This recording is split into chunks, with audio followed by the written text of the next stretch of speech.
the United States of America, the world's most powerful nation, and it's the end of time.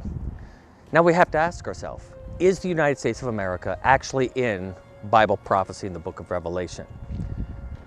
We definitely see that all the evidence points to the United States of America being a major player at the end of time, the book of Revelation chapter 13, as the lamb-like beast. But it also gives its power over to the preceding beast, which is the amalgamated beast of all the different world religions, and ultimately culminate in the Roman Catholic system. The lamb-like beast, which is the United States, is different than this amalgamated beast of all these wild animals. These are animals that make up this kind of mystical state system identified as the Roman Catholic Church. This lamb-like beast is different because it's a lamb, which is a sacrificial animal that's a clean beast that's used to represent Christ. But this is a lamb-like beast that now speaks as a dragon, and it's lamb-like. What we will see is that this is identified as the Re'em beast, which is a wild buffalo in the Old Testament that's untamable.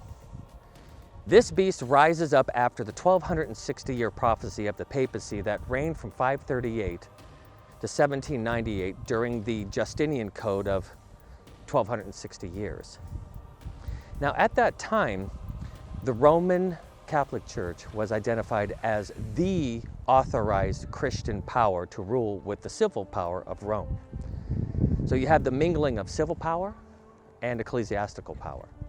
How does the United States now mimic that very thing in its own version of Protestant theocracy, calling it a Christian nation, totally identifying itself with the very kind of rubric that the Roman Church used back in the time of the Dark Ages in the 1260 years of Justinian? Now, the ideology is that it needs to Christianize the world. And Rome's idea was that this dominion, this earthly terrestrial dominion, is, in this age, is under the dominion of the Roman Catholic Church. So they had developed what's called the Doctrine of Discovery during the Crusades, in which they had sent out the proxy armies and helped to develop Islam to fight the Crusades, to create the problem-reaction solution. In other words, to now take over these various nations through chaos and war, and to give it the peace of Rome, but the Roman Catholic system. And then what you have is the ending of that power in 1798 by Berthier, the general of Napoleon.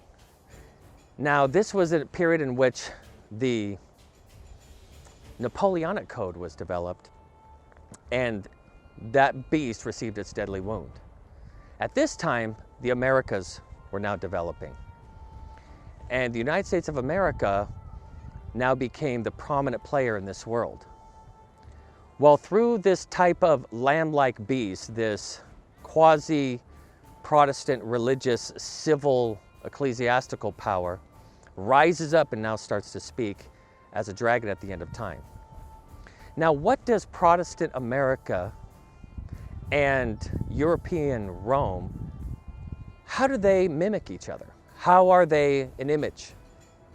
In the United States, an image of the Roman Catholic system that was mingled with the civil power. Well, let's look at its laws. What was the foundation of the United States of America? Were the Doctrine of Discovery that was developed over the period of the Crusades. Now, when lands were discovered, quote unquote discovered, that had peoples on it that were not Christians, it was considered Terra Nullius. In other words, an empty land, a land void of people. Even though it can have millions of people upon it, they didn't consider it people in reality because they were like Canaanites that had inhabited Canaan. So they took an Old Testament concept of theocracy and applied it to lands in which those peoples were not Christianized yet.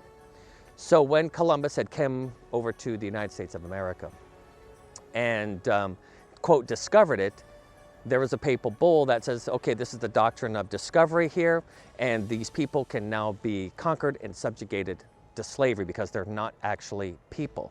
Well, the entire legal foundation of the United States of America is built on the doctrine of papal discovery.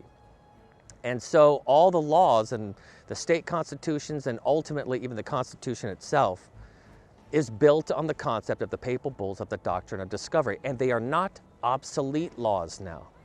They are the foundational laws of the United States, so much so that even its first states were called Virginia and Maryland. And Washington, D.C. at the time is called Rome. So, the United States of America already began its journey to be an image unto the beast. Well, in its dominion theology, in other words, to conquer the world for Christianity, the United States of America had developed a social justice Christianity, especially after World War I. Post-Civil War, the United States of America started to adopt an idea that it has an identity in the role of the world to spread what's called Christian democracy, or a social justice democracy. In other words, it needs to route up the governments and the powers of other countries and then to install a Christian democracy. So the United States is a picture of the New Jerusalem where there's all different cultures and all different types of people all gathering together, and it's a picture of the New World. In other words, many different kinds of people can all live together in peace. That's what Rome was trying to establish.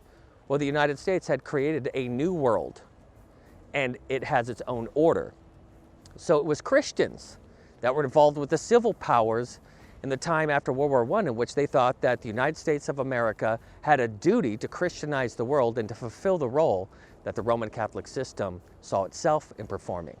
And this was ironically done through Protestantism, or a type of Protestantism in which it became highly politicized. And it came through, Calvinism, came through the development of the charismatic movement, the holiness movement, ultimately became mingled up in the civil power. So calling itself a Christian nation and then joining itself to the terrestrial goals of the papacy is a very fascinating thing to understand at this end of time. What is fascinating is that even in the role of the conquest of the Native Americans, in which they were not seen as peoples and they were subjugated to slavery and ultimately to death, the image, their prophetic image, was always the buffalo, even in their own visions, as fascinating as that is, because in the Old Testament, the lamb-like beast that's identified ultimately in the book of Revelation is called a re'em. And it's translated as a wild buffalo, an untamable beast that goes out and is able to tear apart nations and push people around and to regroup them, and that nobody can tame this animal. It reflects the very foreign policy of the United States, a lawlessness that wants others to be subjugated to international laws but doesn't want to be subject to it itself other than enforcing it upon others. Very fascinating concept, but it is clearly an image to the beast. Even here, we have in this Catholic mission, we have the image of the ascetic missionary who, we have the buffalo here, which is the symbol of the nation of the United States. And then around this four beast that surrounds the throne concept, you have the book of Mark of a wild beast. And then the eagle was always a picture of the Roman eagle and the Rome system. And ultimately, the subjugation of the Native Americans. Very fascinating that even in the book of Revelation, you had four beasts or four flags that surround the throne. Three of them were beasts and one of them were a man. And here we have, even at this Catholic mission, what you have is this total recapitulation of Old Testament paradigm, which is what Catholicism is. It is a kind of a pseudo-Judaism of ruling the world for the Messiah.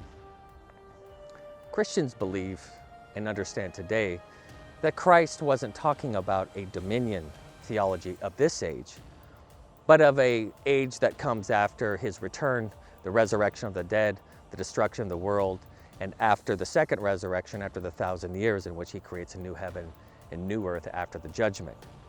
But in this age, it's a counterfeit system. In this age, we're looking at something profoundly that is a mock-up of Christianity and steals many of the attributes of Christianity, but God calls it an antichrist power. We welcome you to this documentary. We hope you'll like it. And we want you to study it.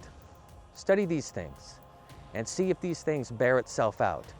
But you might be just watching a documentary that is identifying the lamb-like beast of Revelation 13 and the prophetic end of time in which it creates the very climate in which Christ will return in the clouds of glory.